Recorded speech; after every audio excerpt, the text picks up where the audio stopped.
C. Detik-detik proklamasi. Pada bagian sebelumnya, kalian telah belajar bahwa Soekarno dan Hatta berhasil kembali ke Jakarta pada 16 Agustus 1945 malam hari. Tahukah kalian apa yang terjadi selanjutnya? Langkah-langkah apa yang dilakukan oleh golongan tua dan golongan muda dalam mempersiapkan proklamasi kemerdekaan? 1. Perumusan naskah proklamasi kemerdekaan. Soekarno dan Hatta menyempatkan pulang ke rumah masing-masing sebelum berangkat kembali ke rumah Laksamana Maeda.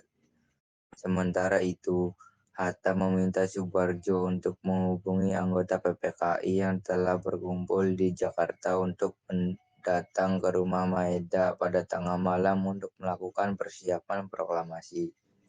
Setelah sampai di rumah Maeda, Soekarno dan Hatta berusaha menemui Mayor Jenderal Nishimura untuk menyampaikan rencana proklamasi kemerdekaan. Namun, Nishimura tidak dapat memberikan jawaban yang memuaskan. Jepang telah menyerah dan diperintahkan untuk menjaga status quo sehingga tidak dapat merealisasikan janji kemerdekaannya kepada Indonesia. Meskipun demikian, Nishimura terkesan membiarkan saja para pemimpin Indonesia melanjutkan rencana proklamasi kemerdekaan tanpa dukungan resmi dari pihak Jepang. Soekarno dan Hatta kembali ke kediaman Maeda dengan perasaan kecewa. Pada akhirnya proklamasi kemerdekaan Indonesia memang harus tetap dilakukan, terlepas dari ada atau tidak adanya dukungan dari pihak Jepang. Pada saat itu, di kediaman Maeda telah berkumpul anggota PPKI, para pemuda, dan anggota Chuo Sangiin, Dewan Pertimbangan Pusat. Meskipun demikian, tidak semua orang yang hadir terlibat dalam perumusan draft awal naskah proklamasi kemerdekaan. Hanya ada 5 orang yang terlibat, yaitu Soekarno, Hatta, Ahmad Subarjo, Sukarni, dan Sayuti Melik. Setelah naskah awal tersebut berhasil disusun, Soekarno membacakan hasilnya kepada semua yang hadir. Sebagian besar hadirin setuju dengan rumusan itu, tetapi golongan muda menganggap teks tersebut masih kurang tegas. Sukarni mengusulkan agar kalimat kedua diganti dengan semua aparat pemerintahan yang ada harus direbut oleh rakyat dari orang-orang asing yang masih mendudukinya. Namun setelah melakukan musyawarah dan pertimbangan berbagai hal konsensus tentang naskah proklamasi, Hatta menyarankan agar semua usulan dari golongan pemuda naskah itu ditandatangani oleh Soekarno dan Hatta sebagai wakil dari bangsa Indonesia. 2. Proklamasi Kemerdekaan Indonesia. Tahukah kalian apa yang terjadi setelah naskah proklamasi disetujui? Para tokoh yang terlibat dalam perumusan naskah proklamasi kembali ke kediaman masing-masing pada pukul 5 pagi. Para pemuda selanjutnya membagi tugas untuk persiapan proklamasi. Beberapa di antara mereka mencetak naskah proklamasi dengan menggunakan fasilitas dari kantor berita Domei dan menyebarkannya. Pada awalnya, para pemuda merencanakan membaca proklamasi di lapangan Ikada, sekarang lapangan Gambir atau lapangan Monas. Namun, saat para pemuda sampai di sana, mereka mendapati lapangan itu dijaga ketat oleh tentara Jepang sehingga tidak mungkin proklamasi dibacakan di sana. Selain itu, banyak di antara para pemuda yang tidak tahu bahwa PPKI telah menyepakati pembacaan proklamasi dilaksanakan di rumah Soekarno di Jalan Pegangsaan Timur 56. Sejumlah pemuda yang bergerak ke lapangan Ikada mendapat informasi bahwa proklamasi akan dibacakan di rumah Soekarno sehingga mereka menuju ke sana. Beberapa prajurit tetap berjaga-jaga di sekitar kediaman Soekarno. Suwiryo yang merupakan wali kota Jakarta memerintahkan Wilopo untuk mempersiapkan pengeras suara dan mikrofon. Kedua alat itu berhasil didapatkan dari Gunawan yang merupakan pemilik toko radio Satria di Salemba.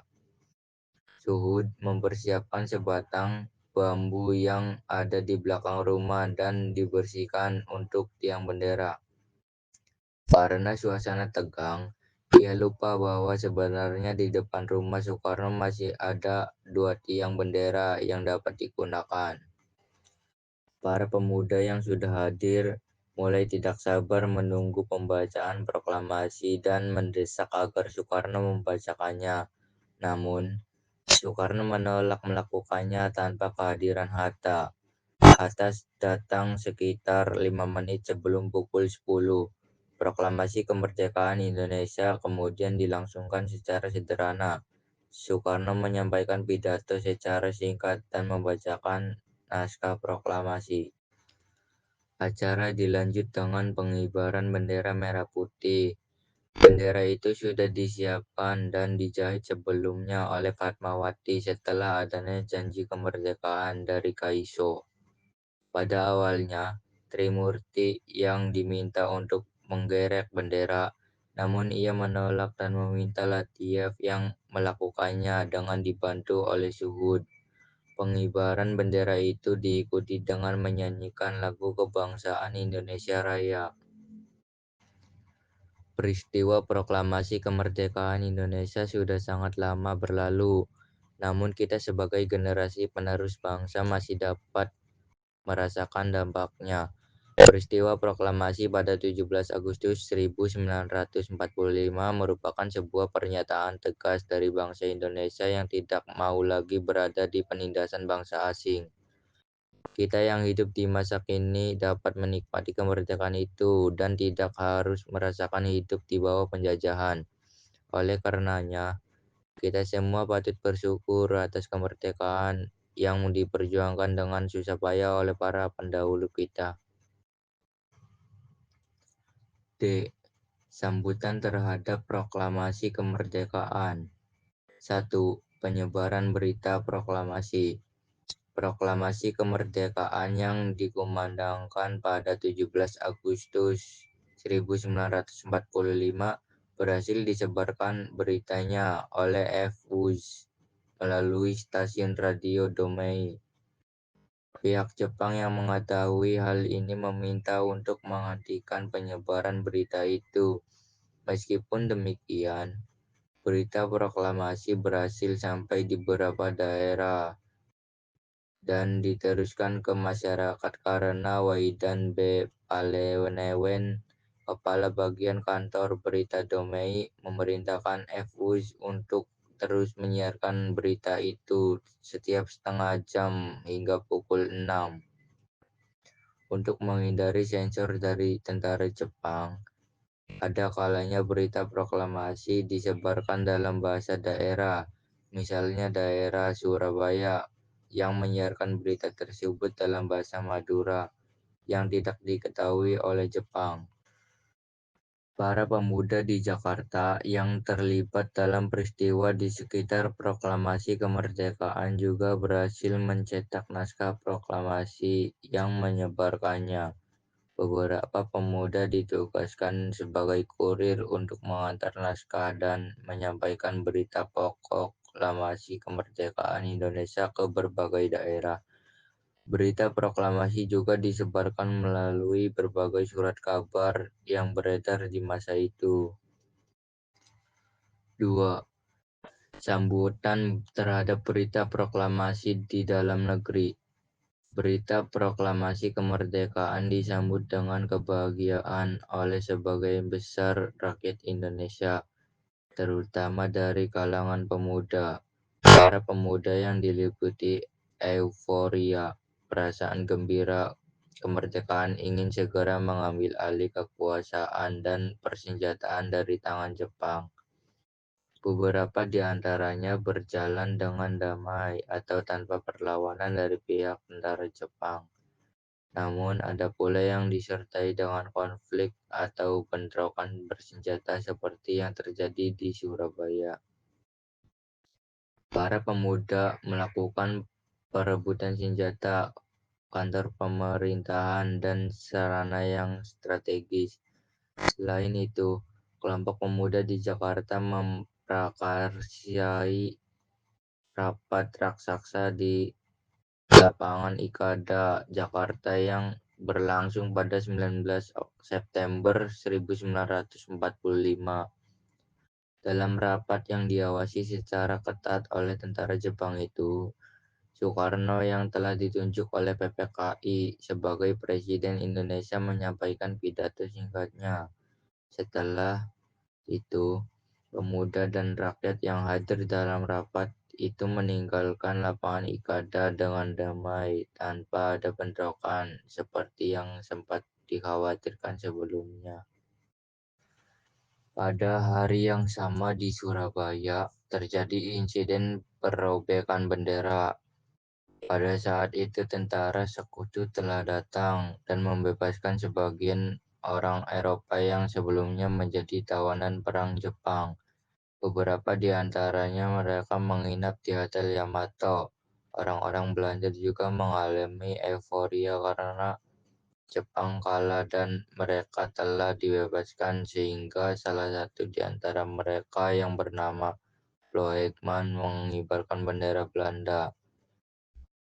Presiden Surabaya sempat memperingatkan agar bendera tersebut diturunkan. Akan tetapi, permintaan itu tidak mendapat tanggapan yang baik. Oleh karena itu, para pemuda Surabaya kemudian menyerbu hotel dan merobek warna biru dari bendera Belanda. Bendera itu kemudian dikibarkan kembali sebagai bendera merah putih. Dukungan terhadap proklamasi kemerdekaan Indonesia datang dari Yogyakarta. Sri Sultan Hamengkubuwono dan Pakualam pada 19 Agustus 1945 menyampaikan selamat atas proklamasi kemerdekaan Indonesia. Kedua tokoh tersebut kemudian mengeluarkan amanat yang menyatakan dukungan terhadap pemerintahan Republik Indonesia pada 5 September 1945. Dukungan terhadap kemerdekaan Indonesia ini ditunjukkan dengan pembentukan Komite Nasional Indonesia (KNI) daerah di berbagai wilayah seperti Aceh, Palembang, Yogyakarta, Surakarta, dan sebagainya. Respon dukungan terhadap proklamasi kemerdekaan Indonesia juga diwujudkan dalam bentuk grafiti atau tulisan di dinding bangunan di berbagai kota. Grafiti itu menunjukkan semangat dan euforia kemerdekaan Indonesia. Banyak di antara grafiti itu ditulis dalam bahasa Inggris. Tahukah kalian mengapa sebagian besar grafiti itu dibuat dalam bahasa Inggris oleh orang Indonesia? Bukankah saat itu belum banyak orang Indonesia yang mengerti bahasa Inggris? Abdul Ghani 1973 mengungkapkan bahwa para pemuda yang mengikuti perkembangan politik luar negeri sudah memperkirakan tentang kekalahan Jepang terhadap sekutu. Mereka juga telah memperhitungkan bahwa tentara sekutu akan masuk ke Indonesia untuk melucuti tentara Jepang. Mereka juga mengetahui bahwa pihak sekutu sejak tahun 1941 telah menyetujui Atlantic Charter, yang salah satunya menyebutkan bahwa semua bangsa memiliki hak untuk menentukan nasib sendiri. Para pemuda sebenarnya ingin menarik perhatian pihak sekutu dan dunia internasional terhadap perjuangan bangsa Indonesia untuk merdeka dan menentukan nasib sendiri. Oleh karena itulah, banyak di antara semboyan-semboyan proklamasi kemerdekaan Indonesia yang ada di dinding bangunan ditulis dalam bahasa Inggris. 3. Sambutan terhadap berita proklamasi di luar negeri. Berita proklamasi kemerdekaan Indonesia tidak hanya disambut gembira oleh bangsa Indonesia yang ada di tanah air, tapi juga oleh diaspora Indonesia di luar negeri. Sebagian contoh, orang-orang Indonesia yang berada di Mesir mendengar berita proklamasi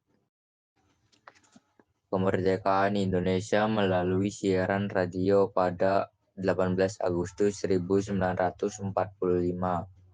Berita itu tidak hanya disambut gembira oleh orang Indonesia di sana, tapi juga oleh orang-orang Mesir yang mengulas dan memberitakannya dengan penuh simpati melalui media massa.